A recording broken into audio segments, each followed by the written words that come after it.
Seeing a clownfish hosting in an anemone has to be one of the most just beautiful and majestic scenes the marine aquarium has to offer. So the anemone has stinging cells that allows it to sting and feed on other species of fish, but from young the clownfish build up an immunity to those stings, allowing them to harbour within the tentacles of the anemone for safety. So the anemone provides safety for the clownfish, and then the clownfish poos in the anemone, which is a food source, and will also physically feed the anemone. So you'll see the clownfish get food and literally put it in the anemone, and that motion that they're doing now, what in Nemo they call cleaning, is just sort of reinforcing their relationship with the anemone and re-establishing the immunity.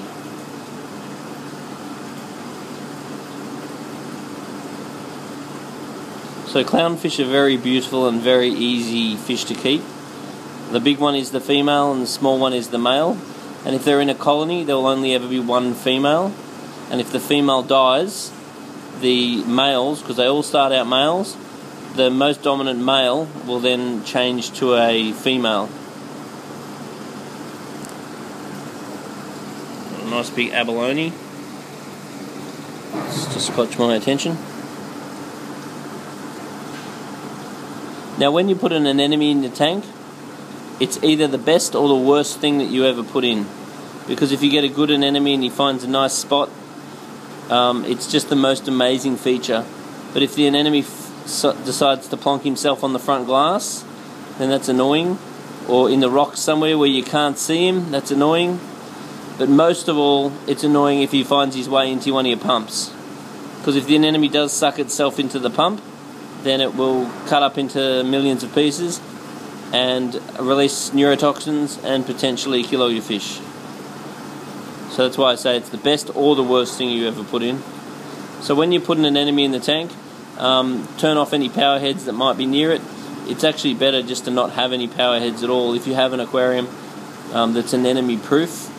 So you might just have some passive flow inlets and no actual exposure to pumps. Now the anemone gets about 90% of its energy from the light, so it's very important to make sure that you have got good, powerful in-spectrum lighting, and it will also filter feed trace elements out of the water and obviously fish waste. And you can feed the anemone like a piece of prawn a couple of times a week if you want it to grow, but they can grow quite fast. And when you buy these things, it's really hard to get an indication of their true size, because they can balloon up or they can reduce down extremely quickly.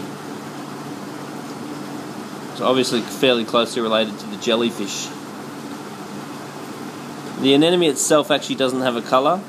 The colour is the zooxanthellae, which is a symbiotic algae that grow within the coral, within the anemone, which allows the anemone to use the light by converting the light to basic sugars.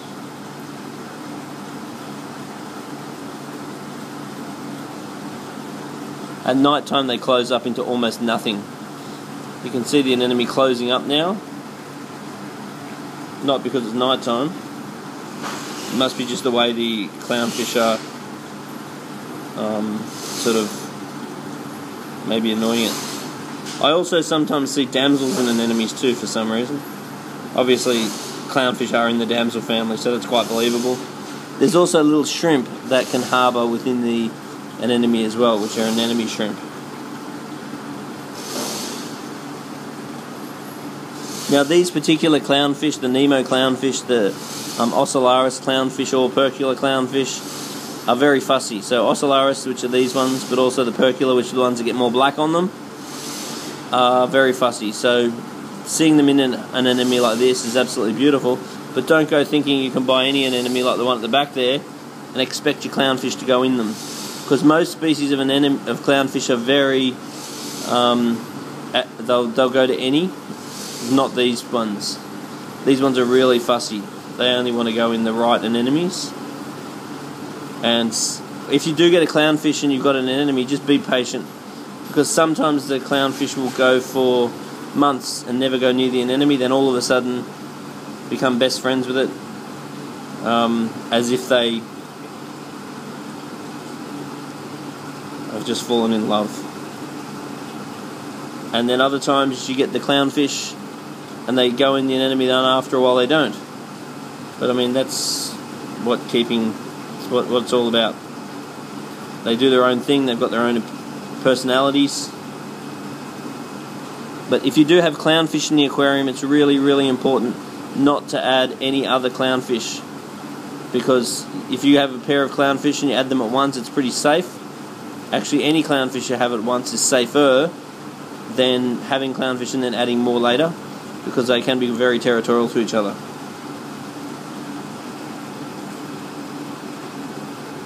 So clownfish tend to get along with most other fish that aren't too aggressive, that don't fit in their mouth.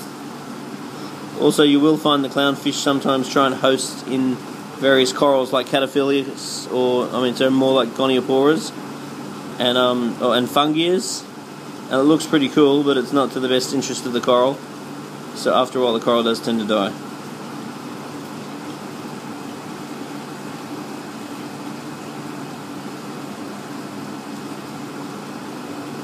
Having trouble thinking of things to say now because I just want to keep looking at it. I guess I should go back to work.